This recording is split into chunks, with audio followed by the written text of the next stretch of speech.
Graça e a paz de Cristo Jesus, mais uma vez, Pastor Edmário aqui, na nossa live de quinta-feira. Na semana passada eu não pude realizar a live devido a problemas de saúde, né? Eu não estava passando bem, estava passando mal, né? Aí por causa disso não tive condições de abrir live na quinta-feira passada. Mas agora, graças a Deus, já consegui me recuperar.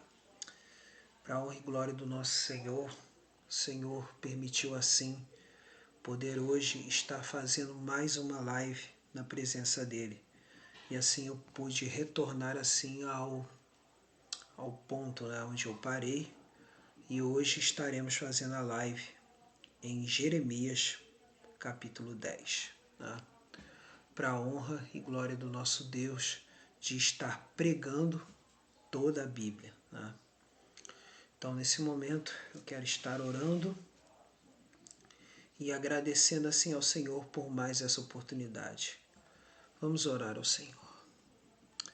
Nosso Deus e nosso amado Pai, verdadeiramente, Senhor, estou aqui reconhecendo que o controle total de todas as coisas, de todos os eventos das nossas vidas, Senhor, pertencem a Ti. Só Tu, Senhor, é que pode permitir pregarmos a Tua palavra, falarmos da Tua palavra, trabalharmos no dia a dia, cuidarmos da nossa família, interagirmos com os nossos vizinhos, parentes e servos Teus na Tua casa. Então, Pai Celeste, nessa noite, Senhor, queremos que o Teu Espírito Santo, através da Tua palavra, venha nos conduzir a trazer aquelas verdades que alimentam o nosso coração, que alimentam a nossa alma e que, ó Deus, verdadeiramente possamos caminhar de fé em fé até chegarmos à perfeição que Cristo Jesus tem proposto para nós. Então, Senhor, opera na nossa vida para a Tua honra e para a Tua glória. Em nome de Jesus. Amém. Graças a Deus. Então, Jeremias capítulo 10. Nesse momento vamos estar fazendo a leitura. Eu sempre faço a leitura na tradução Almeida, revista e atualizada, né? Então vamos estar fazendo a leitura nesse texto, né? Que diz assim, Jeremias capítulo 10. Né? Lembrando que esta live ela estará gravada no YouTube, no canal Pregador Fiel de Cristo, e lá você poderá assistir à vontade, né, no Pregador Fiel de Cristo, e compartilhar assim, e se inscrever também, tá bom? Porque lá até uma novidade, né, no Pregador Fiel de Cristo eu fiz alguns outros vídeos, né, fiz alguns vídeos sobre os cânones de Dort para quem é interessado na teologia reformada, tá bom? Então, para a glória do nosso Deus, estamos aqui então. Vamos, assim, a Jeremias 10. E seja muito bem-vindo, seja você no Instagram, seja você no Facebook, seja muito bem-vindo em nome de Jesus. Vamos lá, Jeremias 10. Ouvi a palavra que o Senhor vos fala a vós outros, ó casa de Israel. Assim diz o Senhor. Não aprendais o caminho dos gentios, nem vos espanteis com os sinais dos céus, porque com eles os gentios se atemorizam, porque os costumes dos povos são vaidade, pois cortam do bosque o madeiro, obra das mãos do artífice, com machado. Com prata e ouro o enfeitam, com pregos e martelos o fixam, para que não oscile. Os ídolos são como espantalho em pepinal e não podem falar. Necessitam de quem os leve, porquanto não podem andar. Não tenhais receio deles, pois não podem fazer mal e não está neles o fazer o bem. Ninguém há semelhante a ti, ó Senhor. Tu és grande e grande é o poder do teu nome. Quem te não temeria a ti, ó Rei das nações? Pois isto é a ti devido, porquanto entre todos os sábios das nações e em todo o seu reino ninguém há semelhante a ti. Mas eles todos se tornaram estúpidos e loucos. Seu ensino é vão e morto como um pedaço de madeira. Traz-se prata batida de Tarsis e ouro de Ufaz. Os ídolos são obra de artífice e de mãos de ourives. Azuis e púrpuras são as suas vestes, todos eles são obra de homens hábeis.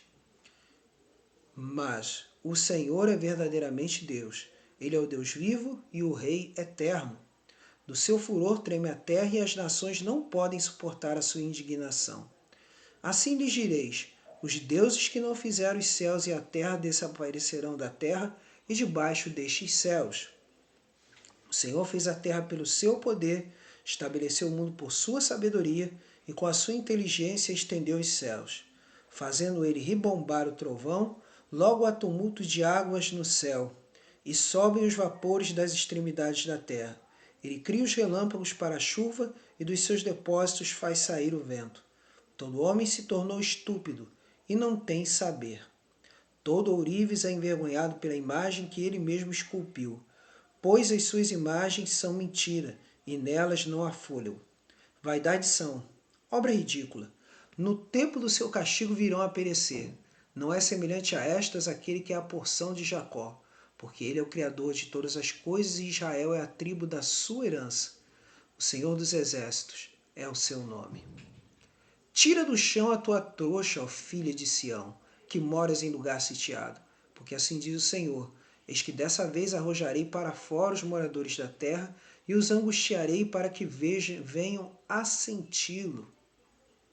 Ai de mim, por causa da minha ruína. É muito grave a minha ferida. Então eu disse com efeito: é isto o meu sofrimento, e tenho de suportá-lo. A minha tenda foi destruída. Todas as cordas se romperam e os meus filhos se foram e já não existem. Ninguém há que levante a minha tenda e lhe erga as lonas, porque os pastores se tornaram estúpidos e não buscaram o Senhor. Por isso, não prosperaram, e todos os seus rebanhos se acham dispersos. Eis aí um rumor. Eis que vem grande tumulto da terra do norte, para fazer das cidades de Judá uma assolação, morada de chacais. Eu sei, ó Senhor, que não cabe ao homem determinar o seu caminho, nem ao que caminha o dirigir os seus passos. Castiga-me, ó Senhor, mas em justa medida, não na tua ira, para que não me reduzas a nada. Derrama a tua indignação sobre as nações que não te conhecem e sobre os povos que não invocam o teu nome, porque devoraram a Jacó, devoraram-no, consumiram-no e assolaram a sua morada. Então aqui está o texto, né, que acabamos de ler. E esse é o grande contexto, né, da profecia de Jeremias, em que todo um povo se desviou da aliança do Senhor, em que todo o povo decidiu a não cumprir os mandamentos que tinham sido colocados na aliança mosaica, principalmente as questões relacionadas tanto aos mandamentos cultuais quanto aos mandamentos morais.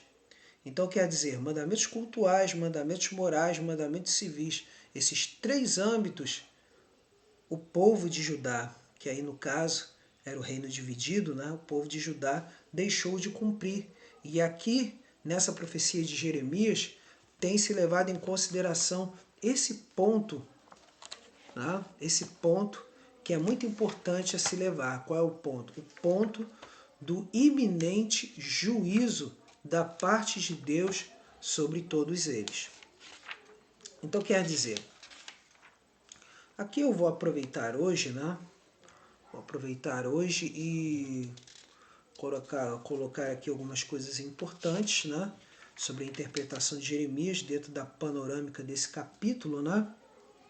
Então eu vou utilizar aqui as contribuições, né? As contribuições de um comentarista bíblico, né? Desse comentário crítico aqui, de Luiz Alonso Schockel e de José Luiz Sicre Dias. Vou aproveitar aqui falando sobre esse capítulo. Então, vou extrair algumas coisas importantes.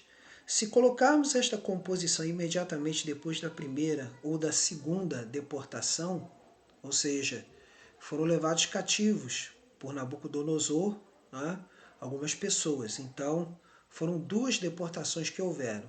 Uma primeira, quando foi colocado o rei Zedequias, e uma segunda, já depois de Zedequias ter desobedecido a Nabucodonosor. Então está nesses termos. Se colocarmos esta composição imediatamente depois da primeira ou da segunda deportação, entendê-la-emos como aviso de despedida que permitirá aos exilados salvar o mais importante, a sua fé ou a adesão exclusiva ao Senhor. A vitória do imperador babilônio parecia demonstrar a superioridade de seus deuses. Além disso, faltando culto ao Senhor em terra estrangeira, o povo podia sentir-se atraído pelo esplendor das cerimônias religiosas de seus novos senhores, no caso os babilônios. Também Isaías ocupar-se-á com o tema.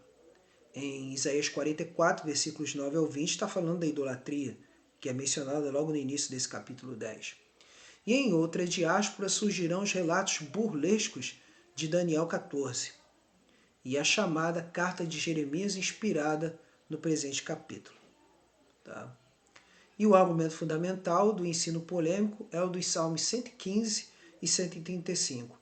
Enquanto os ídolos são obras de mãos humanas, o Senhor fez o céu e a terra. A polêmica formula-se opondo a uma descrição zombeteira um hino de louvor. Desta forma, a instrução pode recitar-se como profissão de fé. Então, a gente pode ver isso aqui, né? E aí, outro ponto importante, que vão a partir dos versículos 17 ao 21, diz assim, ó, porque a gente lê o versículo 17, né? O versículo 17, ele diz assim: tira do chão a tua trouxa, ó filho de Sião, que moras em lugar sitiado. Começa a partir daí. E aí o restante do capítulo vai dizer que desta vez chega o final. Já não é simples ameaça, conforme está em Jeremias 1,14. Já não é um castigo além de outros numa série deles. Deus mesmo toma iniciativa e explica o que está fazendo. Como gigantesco fundibulário, né?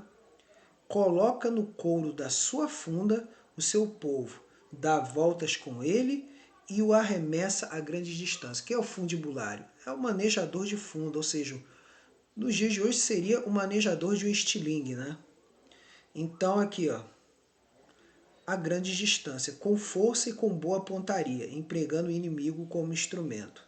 A lembrança do pastor fundibulário, né, que foi Davi quando lutou contra Golias, né, sobrepõe-se à imagem especialmente com a frase de Abigail: a vida do meu Senhor está bem amarrada no bornal da vida, aos cuidados do Senhor teu Deus, ao passo que a vida dos teus inimigos a lançarão como pedras como a funda. Isso está em primeiro livro de Samuel, capítulo 25, 29. E também pode se recordar em Isaías 22, versículo 17, é o seguinte: qual é a reação a esta ameaça divina? O inimigo se apresenta para cumprir cuidadosamente a sentença. Versículo 22, que vai dizer o seguinte: eis aí um rumor, eis que vem grande tumulto da terra do norte para fazer das cidades de Judá uma assolação, morada de chacais. E aí temos a cidade, aí vem, os chefes do povo são pastores que não sabem guiar nem proteger o rebanho, conforme o versículo 21. A cidade personificada se lamenta, versículos 19 e 20. Né? O profeta intercede, versículo 23. O poeta altera essa ordem lógica. A palavra de Deus responde imediatamente à lamentação da cidade, que representa todo o povo. Ao grito da cidade não acodem os chefes em seu socorro, mas sim acode o inimigo, cumprindo a ordem de Deus. O profeta impotente eleva sua súplica a Deus. Tá? O interessante desse tipo de comentário aqui é mais em termos de questões de estudo histórico. Tá? É o que compreende aqui.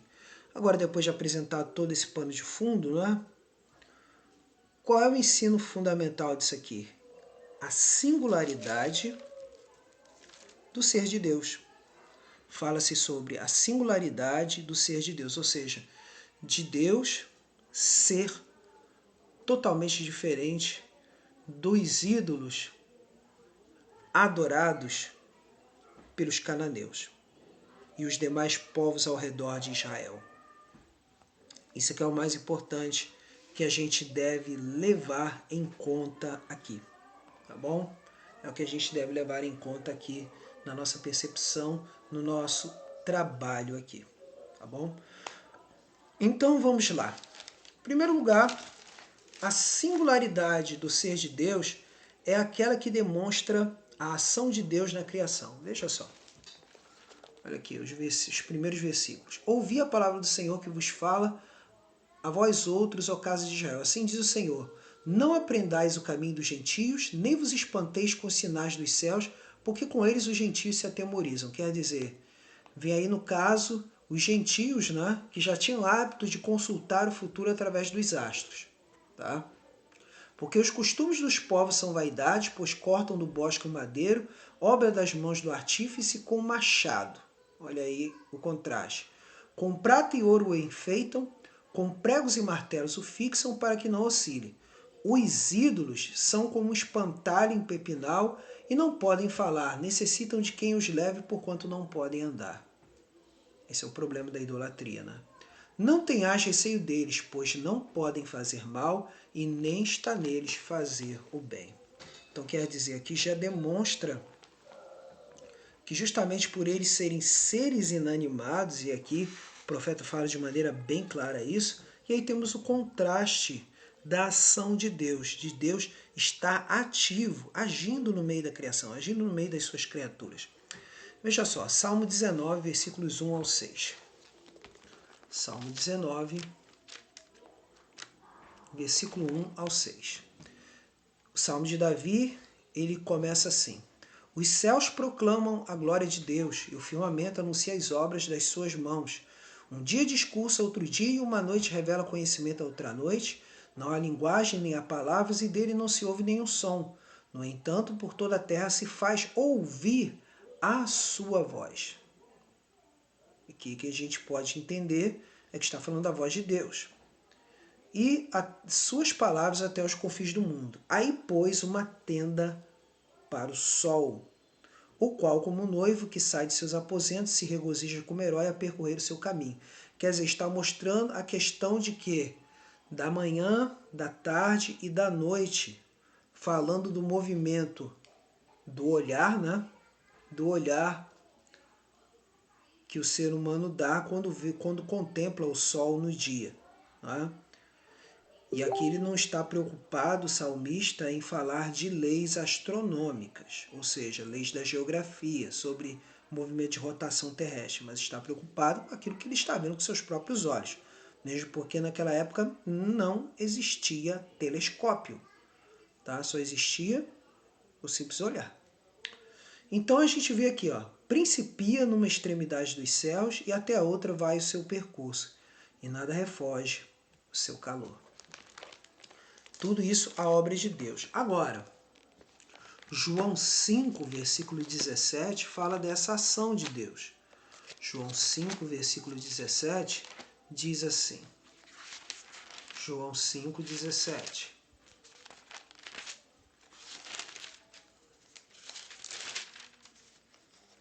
Vai dizer assim. Mas ele lhes disse, meu Pai trabalha até agora, e eu trabalho também. Então quer dizer, não se fala de uma ação de descanso da parte de Deus, mas uma ação contínua de Deus no meio da sua criação.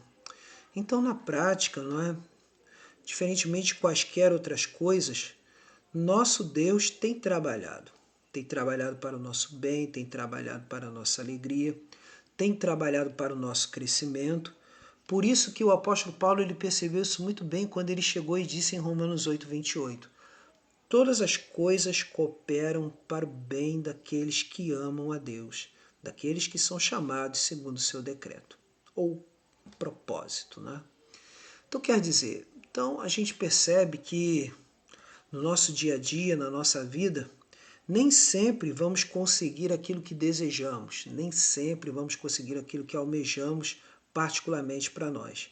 Mas sempre saberemos que tudo aquilo que alcançarmos é porque Deus nos deu inteligência, Deus nos deu sabedoria, Deus nos deu saúde e abriu oportunidades e abriu corações e circunstâncias, todas conduzidas por Ele, para que pudéssemos assim sobreviver e fazer coisas para que verdadeiramente venhamos a atribuir esse sucesso somente a Ele. Por isso toda a honra e toda a glória seja dada a Deus. Diferentemente dos ídolos, né, que eram na época de Canaã, esses ídolos normalmente eles só atendiam se fizesse alguma barganha. diferentemente dos deuses cananeus, o Deus de Israel, que é o nosso Deus, o Deus de Abraão, Isaque e Israel, né? O mesmo Deus de Noé também, né? O Deus de Sete. Esse mesmo Deus, o que acontece? Ele não trabalha à base de barganhas. Ele trabalha por pura graça e amor ao seu povo. Ao seu povo que ele já tinha chamado antes da fundação do mundo. Então quer dizer, então esse é o ponto focal que nós podemos verificar aqui na nossa exposição dessa noite. Segundo, a singularidade do ser de Deus, além de ser aquela que demonstra a ação de Deus na criação, é aquela que demonstra a própria soberania de Deus. Isso é uma consequência. Se Deus age, é porque Deus é soberano. Não é uma questão de Deus ser meramente um ajudador, um assistente ou presenteador, mas sim é que Ele é soberano. Ele governa as nossas vidas. É aquele que governa, é aquele que legisla, é aquele que media ou intercede. Por isso, tem essa questão de Deus ser, né, legislador, julgador e monarca. Né? Esse é o ponto. Né? Rei, sacerdote, profeta. Né? Então a gente tem esses aspectos aí para a gente analisar. Tá? E aí temos aquela que demonstra a soberania de Deus. Veja só, voltemos aqui a Jeremias, né? Jeremias 10.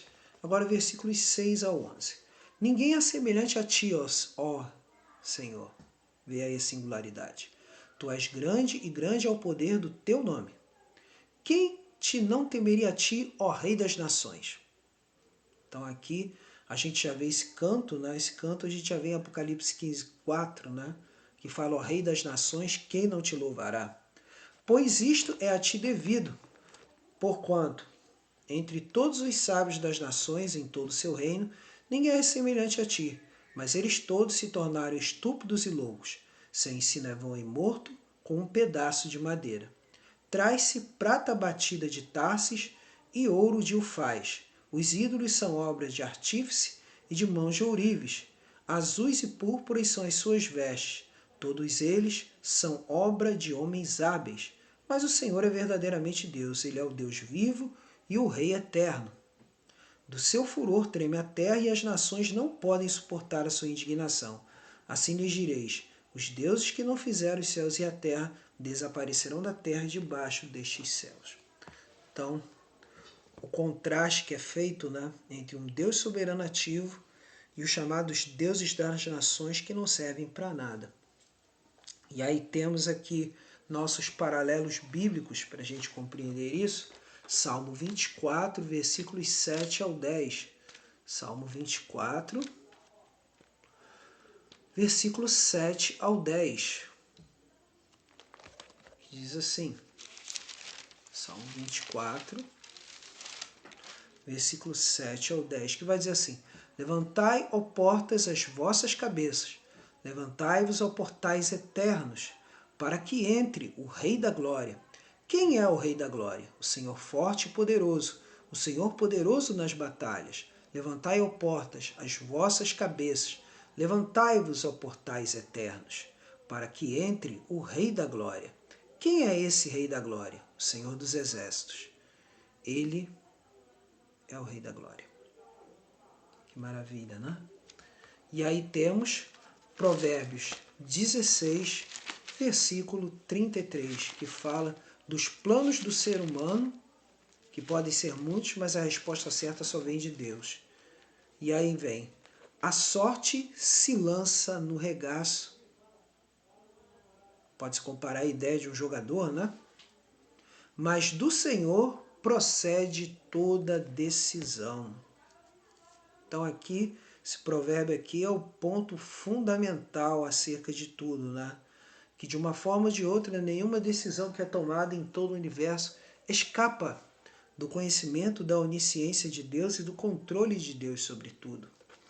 E aí temos João 18, versículos 36 e 37, que falam de Jesus como Deus, Senhor e Rei.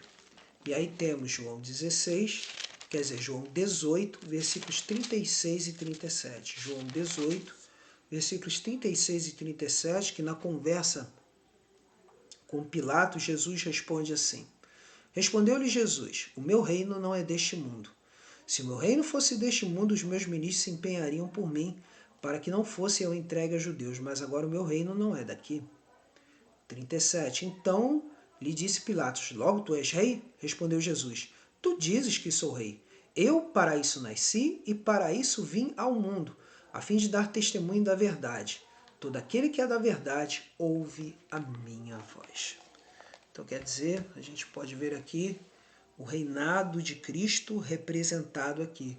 E no livro de Apocalipse você vai encontrar várias vezes esse reinado de Cristo sendo proclamado. Então a gente pode ter certeza da segurança de que, mais uma vez, eu bato na tecla, bato nessa mesma tecla. Você que está ao meu alcance, seja em Brasil, seja Portugal, seja qualquer país, né, lusófono, né? Você que está ao meu alcance, saiba que Deus está cuidando de ti. Mas Ele quer uma resposta sua. Resposta de fé, resposta de arrependimento, caso você esteja vivendo uma vida acomodada no pecado. Se você estiver vivendo uma vida acomodada no pecado, é tempo já de arrepender-se e crer no Senhor Jesus como Senhor e Salvador e buscar viver uma novidade de vida. Caso não faça isso, o seu único destino é o juízo eterno, é a condenação eterna, ou seja, o inferno. Não há uma terceira via, só há dois caminhos. O caminho para o céu, para aqueles que se arrependeram dos seus pecados e creram em Cristo como Senhor e Salvador, e o caminho da condenação, o caminho da morte eterna, do inferno, destinado a todos aqueles que não creram e não se arrependeram dos seus pecados. Então é fundamental isso. Aqueles que creem são aqueles que demonstram fruto de um coração novo transformado por Deus. Então, esteja atento a isso. Ouça a voz de Deus. Então, nós podemos ver aqui que a singularidade do ser de Deus é aquela que demonstra a ação de Deus na criação, também é aquela que demonstra a soberania de Deus. E terceiro, chegamos agora à metade, é aquela que estabeleceu uma aliança com seu povo. É aquela que estabeleceu uma aliança com seu povo, ou seja, a singularidade do ser de Deus é que estabelece uma aliança com seu povo, porque Deus ele sempre trabalha com alianças. Então vamos lá em Jeremias, capítulo 10, versículos 12 ao 16, que vai dizer assim: O Senhor fez a terra pelo seu poder, estabeleceu o mundo por sua sabedoria e com a sua inteligência estendeu os céus. É que fala da criação. Fazendo ele rebombar o trovão, logo há tumulto das águas no céu, e sobem os vapores das extremidades da terra. Ele cria os relâmpagos para a chuva e dos seus depósitos faz sair o vento. Todo homem se tornou estúpido por não ouvir a sua voz, né? E não tem saber. Todo ourives é envergonhado pela imagem que ele mesmo esculpiu, pois as suas imagens são mentira e nelas não há fôlego. Vaidade são, obra ridícula, no tempo do seu castigo virão a perecer. Não é semelhante a estas aquele que é a porção de Jacó, porque ele é o Criador de todas as coisas e Israel é a tribo da sua herança. O Senhor dos Exércitos é o seu nome. Então nós vemos aqui a aliança estabelecida entre Deus e o seu povo. É uma coisa interessante aqui nesse aspecto, por quê? Porque Deus formou várias alianças, sendo que aquilo que a gente conhece como pacto da graça foi estabelecido com Adão na criação. E Adão ele falhou ao ter, junto com a sua esposa, comido da árvore do conhecimento do bem e do mal, e o pecado entrou no mundo. Mas ainda assim, Deus, o que acontece? Ele prometeu o pacto da graça, conforme está lá em Gênesis 3,15, de que do descendente, né, de Adão e Eva sairia o Redentor. que no caso é Cristo. Mas para que Cristo viesse, veio o quê? Vieram várias alianças, né? Várias alianças, e essas várias alianças estabelecidas, né, prepararam o caminho para a vinda do Salvador, para cumprir-se o pacto da graça. Alianças com Noé, Abraão, Isaac e Israel. E aí, através de Israel saiu o descendente, Cristo. Então, nesse aspecto, em Cristo, agora já não mais uma aliança carnal ou física, em Cristo nós somos ligados espiritualmente ao povo de Deus. Então a gente pode ver isso, João capítulo 1, versículo 12. João capítulo 1, versículo 12, que aí se vê o contraste, né? Em Jeremias, falando da criação, falando que ao mesmo tempo o povo deixa de lado a Deus, e aí Deus demonstra a inutilidade dos ídolos, né, de Canaã, e aí vê-se a firmeza do nosso Deus. Então João 1 vai dizer assim, a partir do versículo 12. Mas a todos quanto receberam, deu-lhes o poder de serem feitos filhos de Deus, a saber os que creem no seu nome. Essa é a parte material de um dom que Deus concede, né? E aí vem, os quais não nasceram do sangue, nem da vontade da carne, nem da vontade do homem, mas de Deus. E aí vem, e o verbo se fez carne, habitou entre nós, cheio de graça e de verdade. E vimos a sua glória, glória como do unigênito do Pai. E aí prossegue-se, né? Lucas 22, versículos 19 e 20. Lucas 22, versículos 19 e 20. Que aí é estabelecida, né?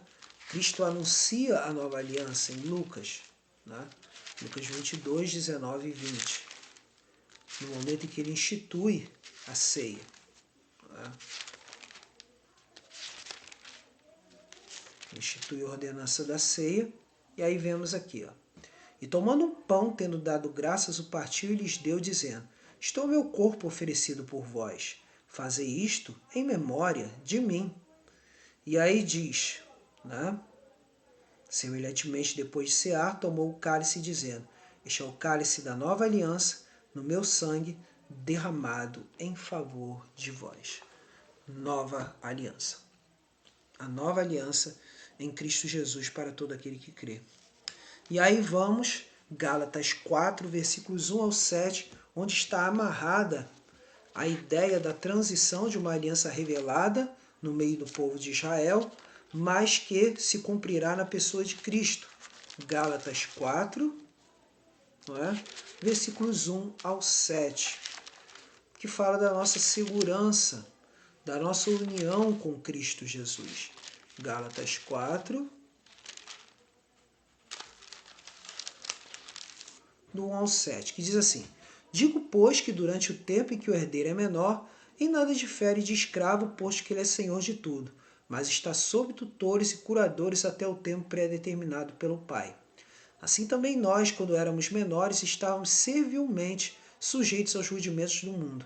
Vindo, porém, à plenitude do tempo, Deus enviou seu Filho nascido de mulher, nascido sob a lei, ou seja, lei mosaica, né? Aliança mosaica, para resgatar os que estavam sob a lei, a fim de que recebêssemos a adoção de filhos. E porque vós sois filhos, enviou Deus ao nosso coração o Espírito de seu Filho, que clama: Abba, Pai. De sorte que já não és escravo, porém filho, e sendo filho, também herdeiro por Deus. Ou seja, somos povo dele. E aí o que a gente pode dizer aqui? Ó? Dizei-me, aí eu vou até avançar, versículo 21 de Gálatas, Gálatas 4, 21. Dizei-me vós os que quereis estar sob a lei, acaso não ouvis a lei? Pois está escrito que Abraão teve 2 filhos, um da mulher escrava e outra da livre. Mas o da escrava nasceu segundo a carne, o da livre mediante a promessa. Estas coisas são alegóricas, porque estas mulheres são 2 alianças. Uma, na verdade, se refere ao Monte Sinai, que gera para a escravidão. Obras, lei, né? Esta é Agar. Ora, Agar é o Monte Sinai, aliança mosaica, na Arábia e corresponde a Jerusalém atual, que está em escravidão com seus filhos. Mas a Jerusalém lá de cima é livre. Ou seja, nós esperamos hoje a nova Jerusalém, a qual é nossa mãe, porque está escrito: alegra-te, ó estéril, que não dás à luz. Exulta e clama tu que não estás de parto, porque são mais numerosos os filhos da abandonada que o das que tem marido. Vós, porém, irmãs, sois filhos da promessa como Isaque. Como, porém, outrora os que nasceram segundo a carne, perseguiu o que nasceu segundo o Espírito, assim também agora. Contudo, que diz a Escritura? Lança fora a escrava e seu filho. Ou seja, passou a aliança mosaica. Né? Aí vem, porque de modo algum o filho da escrava será herdeiro com a filho da livre. Então a aliança mosaica passa. E aí vem, e assim, irmãos, somos filhos não da escrava, e sim da livre. Graça maravilhosa. Tá?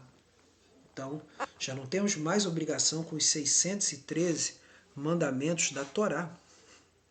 Não, os mandamentos da Torá foram transformados somente em 2. Não é? Somente em 2. Né? Então, mitzvot, né?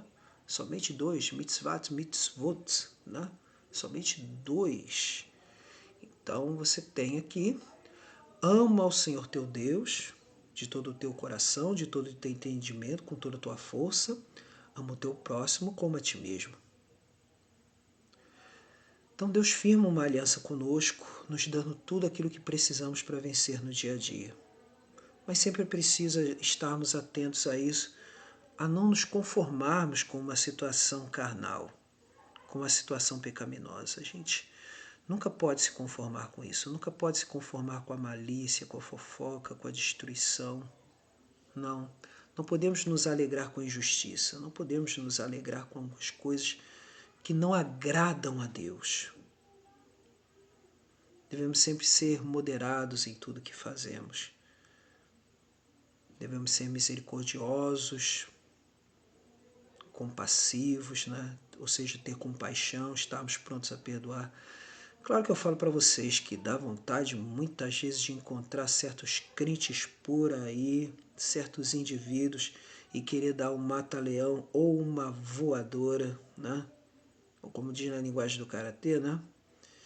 Dá um maitubigeri ou um yokotubigeri, como dizem os karatecas, né? Japoneses. Então, quer dizer, é um negócio sério, mas a Escritura nos fala sempre para irarmos, mas não pecarmos, antes de dar lugar ao Espírito. Isso se chama longanimidade, mas isso só é possível para quem nasceu de novo. Ah, mas pastor, eu não nasci. Então quer dizer que se eu ficar com raiva eu não nasci de novo? Não.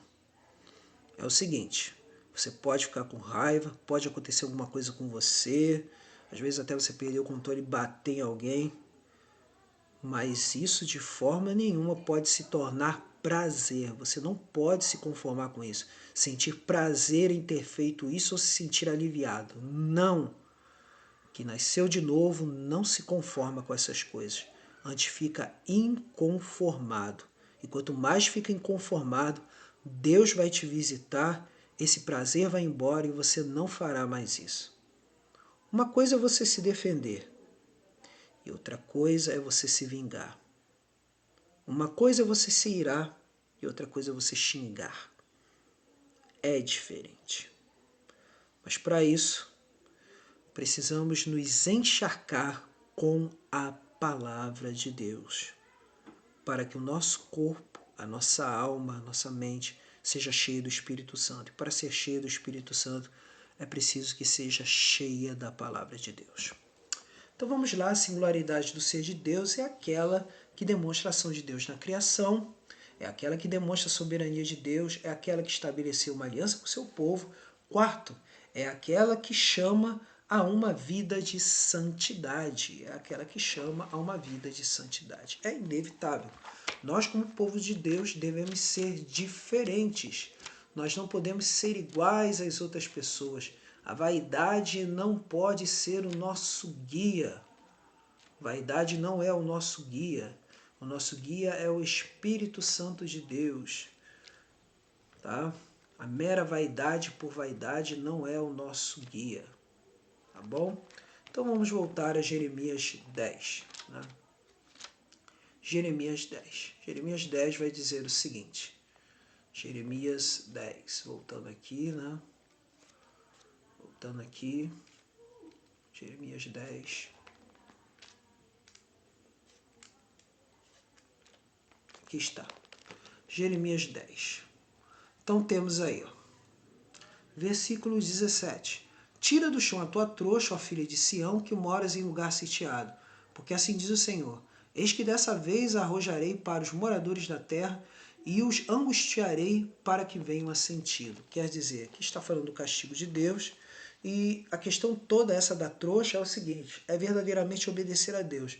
Mas como obedecemos a Deus? É no ponto principal, é do ponto de seguirmos o mandamento da santificação. Veja só, Mateus 19, versículos 16 a 30, que fala da renúncia, né, do seguir a Cristo. Porque a renúncia justamente é o ponto principal da santificação, é justamente esse. E aí vemos a história do jovem rico. Mateus 19 vai dizer assim, a partir do versículo 16. Né? Diz assim, eis que alguém aproximando-se lhe perguntou, mestre, que farei eu de bom para alcançar a vida eterna?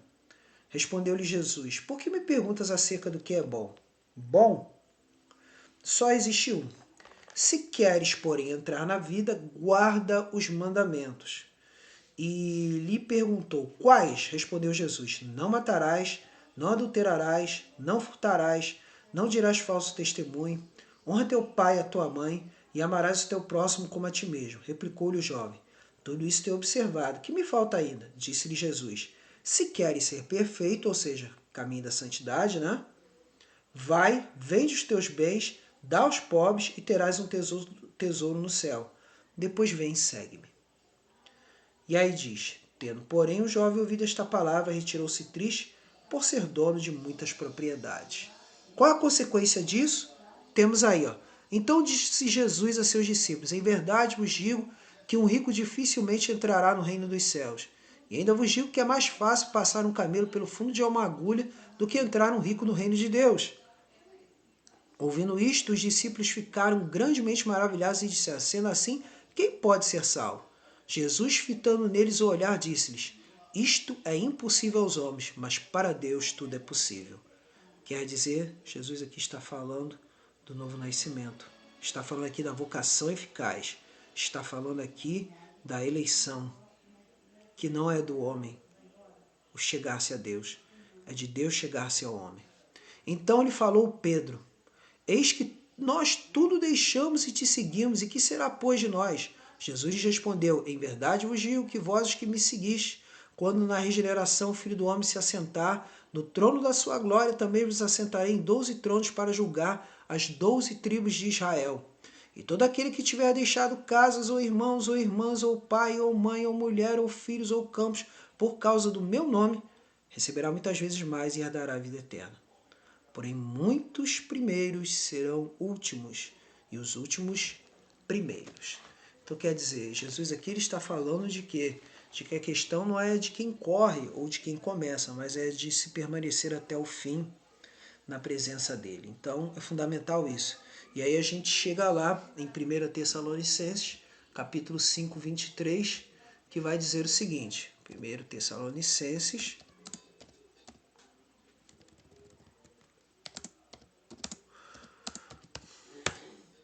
que diz lá de maneira bem clara, né?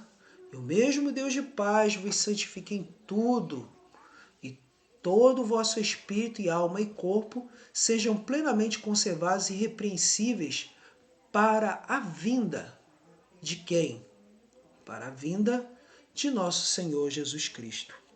Então fala-se da nossa integridade, do nosso prazer em servir a Deus até o fim. E assim podemos glorificar ao Senhor. Então, Santidade envolve o nosso falar, o nosso agir, as nossas escolhas, não é? O que a gente posta na nossa rede social, já que eu estou falando aqui na internet, né? O que a gente posta na nossa rede social, a gente tem que ter muito cuidado na hora de postar alguma coisa da nossa vida íntima, né? Da nossa vida no lar, na família, não é?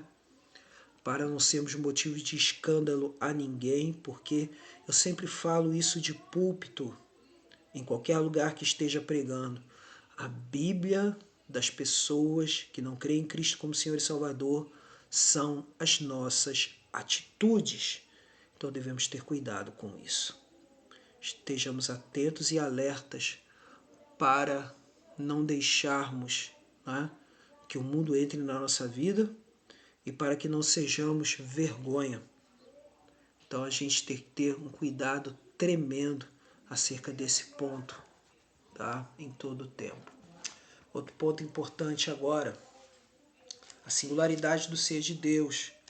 Além de ser aquela que demonstra a ação de Deus na criação, aquela que demonstra a soberania de Deus, aquela que estabeleceu uma aliança com seu povo, aquela que chama uma vida de santidade, também é aquela que comissiona seu povo a ter líderes tementes e piedosos. Olha só o que diz aqui Jeremias 10, versículos 19 ao 22. Jeremias 10, versículos 19 ao 22. Ai de mim por causa da minha ruína, é muito grave a minha ferida. Então eu disse, com efeito, é isto o meu sofrimento, e tenho de suportá-lo. A minha tenda foi destruída, todas as cordas se romperam, os meus filhos se foram e já não existem. Ninguém há que levante a minha tenda e lhe erga as lonas. Olha aí, a lamentação de Jeremias, né? Aí vem, porque os pastores se tornaram estúpidos. Olha aí, comparando a imagem, né? E não buscaram o Senhor, por isso não prosperaram e todos os seus rebanhos se acham dispersos. Fala aqui da imagem de pastores literais, mas também pode falar aqui da imagem dos líderes do povo, né? Eis aí um rumor, eis que vem grande tumulto da terra do norte para fazer das cidades de Judá uma assolação, morada de chacais. Isso aqui está falando do juízo iminente, né, para acontecer no meio do povo. Nos dias de hoje também não é muito diferente de muitas pessoas que fazem chacota do Evangelho, de muitas pessoas que são mercenários ao invés de serem verdadeiros pregadores da palavra de Deus. Muitos deles que se aproveitam dos incautos, né? Ou seja, dos ingênuos. Né? No Nordeste são chamados de bocó, são os bocóis, os otários, os idiotas. Né? Então, muitos se deixam fazer isso e até gostam de serem enganados por uma pura e simples razão. Porque na realidade, ao invés de quererem Jesus, querem um produto. Ao invés de quererem a salvação em Cristo e salvação do inferno, porque essa é a realidade. Jesus promete a salvação da condenação eterna. Mas querem o quê? A prosperidade desse mundo. E isso é triste. Por isso que o pastor é chamado, não é? Boa noite, Miguel. Seja bem-vindo aqui no Instagram. Deus abençoe muito a sua vida, meu querido. Então, Deus, quando chama pastores, Ele chama pastores para pregarem a verdade. Mateus 28, versículos 18 ao 20, vai dizer assim de uma maneira bem clara: Ide por todo o mundo, fazei discípulos de todas as nações, batizando-os em nome do Pai, do Filho e do Espírito Santo, ensinando-os a guardar todas as coisas que vos tenho ensinado. Ensinar a palavra corretamente. Ensinando-os a guardar todas as coisas que vos tenho ensinado. Né? E eis que estou convosco todos os dias até a consumação dos séculos. Então, para Jesus estar no nosso meio, é necessário sermos encontrados o quê? Fiéis diante dele. Fiéis. Por isso que a primeira epístola de Pedro, capítulo 5, versículos 2 ao 7, falam do caráter do pastor. O caráter do pastor é um caráter de responsabilidade, não é simplesmente um caráter de mandar dentro da igreja, mas é um caráter de alguém que está pronto a servir as ovelhas do Senhor. Pastores não são chamados de simplesmente generais. Não. Pastores não são chamados de generais. Pastores são chamados de servos, cuidadores. Por isso que temos aqui, 1 Pedro, capítulo 5, versículos 2 ao 7. Olha só o que diz aqui, que é muito importante, né? Diz aqui, pastoreai o rebanho de Deus que há entre vós, não por constrangimento, mas por espontaneamente, como Deus quer, nem por sorte da ganância, pensando em dinheiro, né? Mas de boa vontade, nem como dominadores dos que vos foram confiados. E o que mais tem acontecido hoje são muitos líderes que abusam das ovelhas, mandando nas vidas particulares das ovelhas, são dominadores e praticamente ordenam as suas ovelhas a beijarem os seus pés. Horrível. Então aqui, nem como dominadores dos que vos foram confiados, antes tornando-vos modelos do rebanho, exemplo de servos. Aqui está. Ora, logo que o Supremo Pastor se manifestar, recebereis a imarcessível coroa da glória. Coroa incorruptível. Coroa resplendorosa. O bem de Deus. Então aí está o bom exemplo de tudo. Tá? Só deixo só essa parte aqui dos servos mesmo. E aqui, então nesse ponto, são duas coisas. Se por acaso houver algum que mais cedo ou mais tarde ver esse vídeo, tem chamado ao ministério pastoral, esteja atento a saber diferenciar entre autoridade e autoritarismo. Autoridade vem da palavra do Senhor. E autoritarismo é quando gritamos, é quando damos ordens, quando humilhamos. Isso é autoritarismo. Isso não tem nada a ver com o pastorado segundo a palavra do Senhor. Tá? Então, esse é o ponto que é mais importante. E você que é ovelha do Senhor, tenha discernimento. Se você vê que seu pastor está em dificuldade, ore por ele. Se você vê que seu pastor está em dificuldade, ajude-o naquilo que você puder. Mas agora, se você verificar que o indivíduo não está mais ensinando a verdade, mas antes quer controlar a sua vida, mas é isso que eu estou falando. Pregar a verdade, pregar a Bíblia e não achismo. Bíblia e não achismo. Bíblia. Seja fiel a ele, enquanto ele prega a Bíblia, enquanto ele serve de bom grado ao Senhor. Agora, quando ele se torna dominador, fuja. Esse não é pastor. Esse é caçador de níquel, adorador de Mamon. Foge. Tá bom?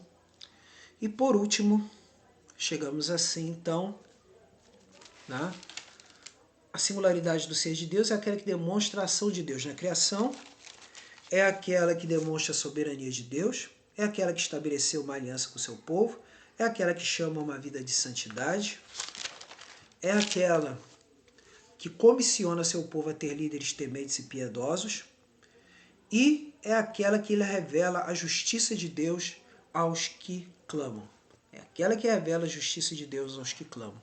E aqui está Jeremias 10, versículos 23 ao 25. Jeremias 10, 23 ao 25 vai dizer assim: Eu sei, ó Senhor, que não cabe ao homem determinar o seu caminho, nem ao que caminha o dirigir os seus passos. Castiga-me, ó Senhor, mas em justa medida na tua ira, para que não me reduzas a nada. Quer dizer, Jeremias aqui ele está falando que Deus não venha a ser tão duro, né, no seu julgamento. E aí temos: e derrama a tua indignação sobre as nações que não te conhecem. Ou seja, está falando que ao mesmo tempo que Deus pode usar nações para castigar Israel, ao mesmo tempo elas também não podem ser inocentadas. E aí vem, sobre os povos que não invocam o teu nome, porque devoraram a Jacó, devoraram-no, consumiram-no e assolaram a sua morada. Então, ele apela para a fidelidade de Deus para com o seu povo, e principalmente para com aqueles que ainda se mantiveram fiéis, mesmo no meio de toda essa confusão.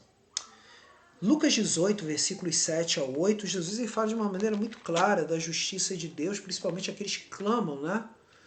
Lucas 18, que fala da viúva e do juiz iníquo, vai falar assim, versículos 7 e 8. Não fará Deus justiça aos seus escolhidos que a ele clamam dia e noite, embora pareça demorado em defendê-los? Digo-vos que depressa os fará justiça. Contudo, quando vier o Filho do Homem, achará porventura fé na terra? Um grande desafio, né? É um grande desafio. Ou porventura encontrará-se fé na terra? Então chegamos a esse ponto aqui. Então, agora, Apocalipse 6,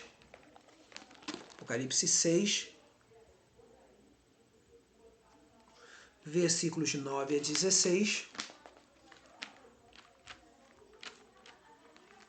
do 9 ao 16, diz assim: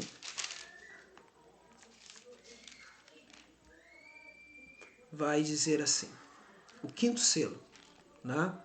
Quando ele abriu o quinto selo, vi debaixo do altar as almas daqueles que tinham sido mortos por causa da palavra de Deus e por causa do testemunho que sustentavam. Clamaram em grande voz, dizendo: até quando, ó soberano Senhor, santo e verdadeiro, não julgas, nem vingas o nosso sangue dos que habitam sobre a terra? Então a cada um deles foi dada uma vestidura branca. Eles disseram que repousasse ainda por pouco tempo, até que também se completasse o número dos seus conservos e seus irmãos, que iam ser mortos como igualmente eles foram. Deus ele pedindo paciência aos que clamam, né? Então a gente vê isso em Apocalipse aqui, né? Até o versículo 16 podemos ver também. Vi quando o cordeiro abriu o sexto selo e sobreveio grande terremoto. O sol se tornou negro como saco de crina, a lua toda como sangue. As estrelas do céu caíram pela terra como a figueira, quando abalada por vento forte, deixa cair os seus figos verdes. E o céu recolheu-se como um pergaminho quando se enrola. Então todos os montes e ilhas foram movidos do seu lugar. Os reis da terra, os grandes, os comandantes, os ricos, os poderosos e todo escravo e todo livre se esconderam das cavernas dos penhascos dos montes e disseram aos montes e rochedos: caí sobre nós e escondei-os da face daquele que se assenta no trono e da ira do Cordeiro, porque chegou o grande dia da ira deles. E quem é que pode suster-se? Então a justiça de Deus é certa, principalmente quando dá volta de Cristo Jesus. Então, isso de uma maneira bem certa, você pode ter certeza de uma coisa. Deus no presente, ele tem nos sustentado. Deus no presente, ele tem ouvido as nossas orações e tem agido na sua sabedoria. Mas a justiça final acerca de toda a maldade na terra só será aplicada quando Cristo voltar. E aí quando Cristo voltar, tudo acontecerá para a glória dele. Eu vou pedir um momento a você, porque a bateria está ficando fraca agora aqui no meu notebook, que eu estou fazendo a parte do Facebook, né? Eu vou dar uma saidinha, pegar aqui a tomada e ligá-la, né? Espero que esteja, acho que está aqui sim a tomada. Vou pegar agora e vou ligá-la agora. Só um momento, vou levantar agora, né? E vou fazer a ligação, né? Fazer agora a ligação.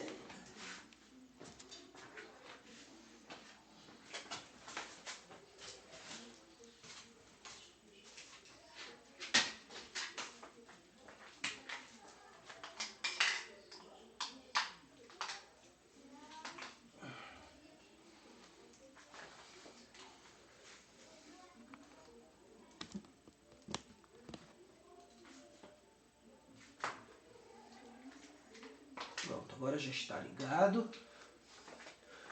Retornando aqui, né? Opa, retornei.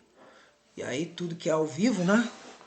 Tudo que é ao vivo tem as suas vantagens e desvantagens, né? Mas está aí, é ao vivo, né?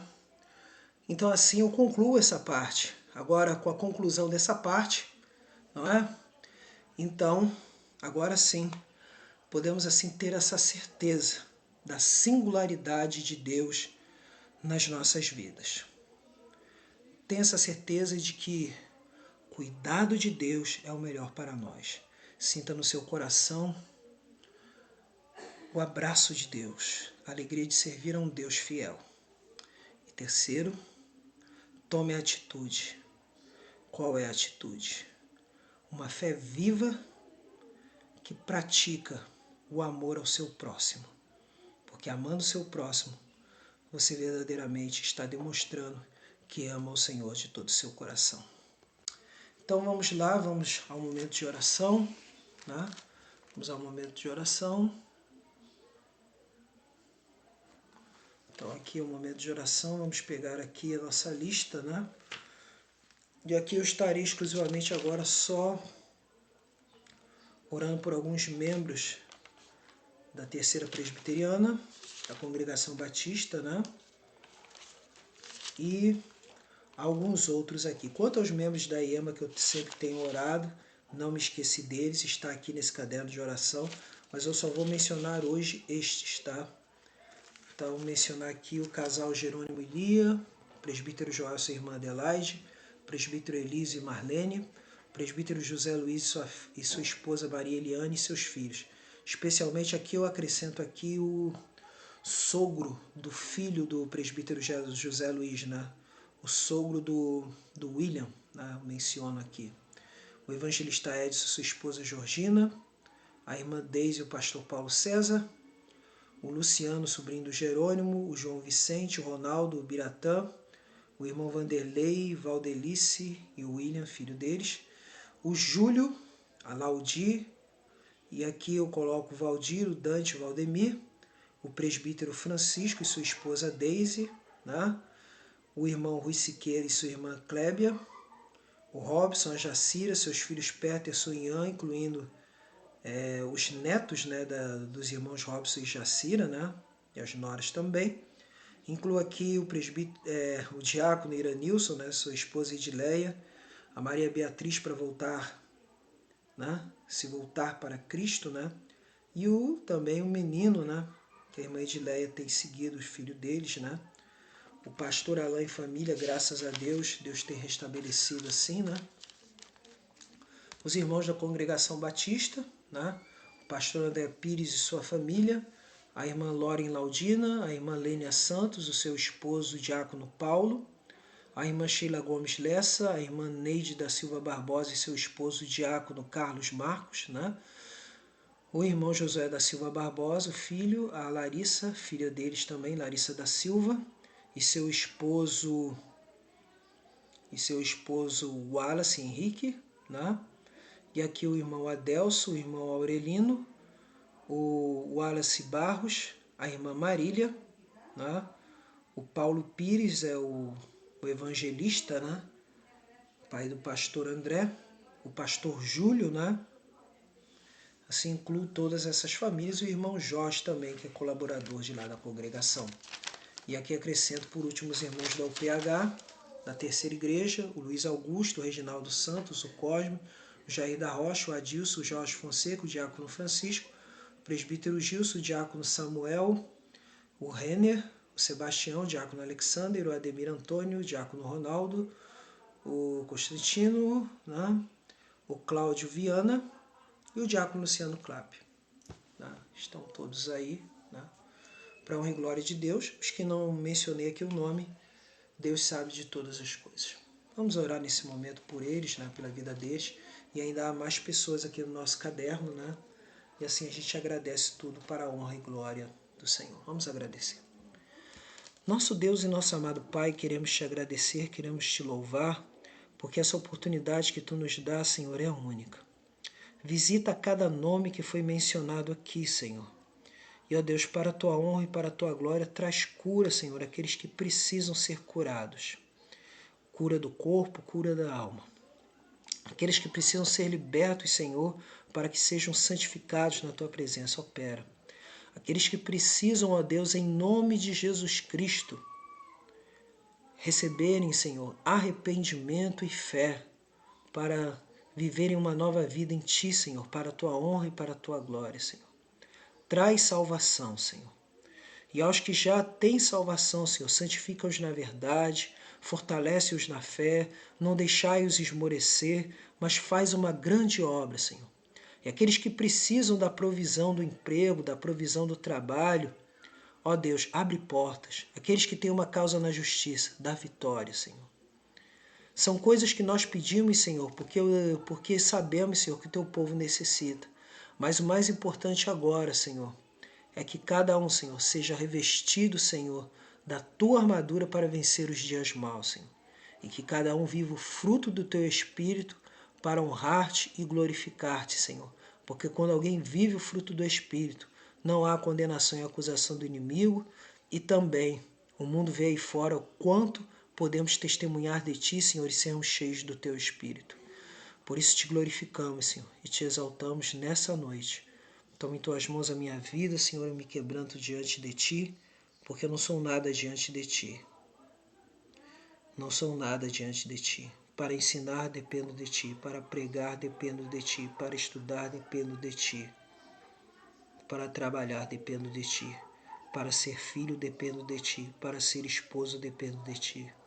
E estende a tua graça sobre a minha esposa e sobre toda a minha parentela. Nos reveste de Cristo, Senhor. Precisamos de Cristo. Eu preciso de Cristo. Em nome de Jesus. Amém. Amém. Então, encerro aqui e aviso, se Deus assim permitindo, semana que vem, Jeremias 11. Deus nos ajude assim para a honra e glória do Senhor. E para aqueles que estão no YouTube, curta, compartilhe, inscreva-se no canal e veja as outras séries minhas. Pelo menos agora, recentemente, eu tenho feito a leitura dos cânones de Dort.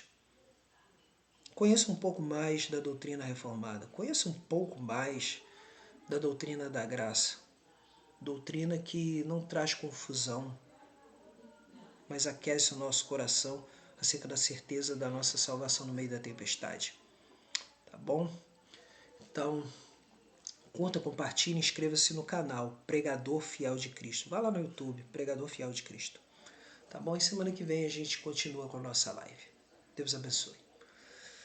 Receba uma bênção. E que a graça de nosso Senhor e Salvador Jesus Cristo, o amor de Deus, o nosso Pai, a comunhão, a consolação, o poder e a virtude do Espírito Santo sejam sobre todos vós e sobre todo o povo de Deus espalhado pela face da terra. E todos digam amém. Graças a Deus. Fechando agora no Instagram. E fechando agora no Facebook.